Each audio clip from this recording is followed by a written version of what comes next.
Huli, balbon. Ito yung mga insekto na dumadali ng ano natin, yan o, atis. Para siyang langgam. Yan. So ang gagawin mo dyan, ano mo na yan, tatanggal na yan.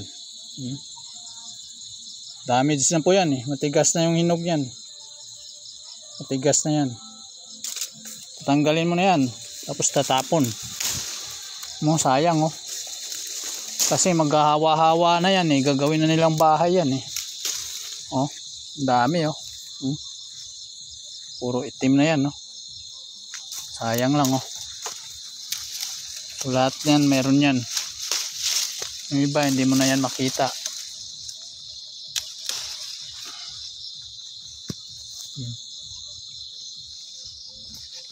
Yan dumadali sa atis. Sayang oh. Wala na yan. Matigas na yan. So, gawin mo na yan. Tapon mo na yan. Ipuin mo na yan. Tapos itapon. Kasi maghahawa-hawa yan eh. Babahayan niya yan. Wala na. Sira na. Diba? Yan oh.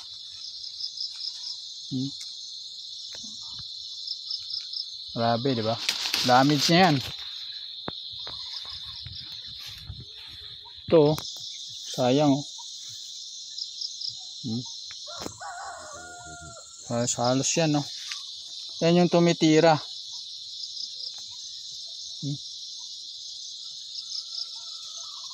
Ano?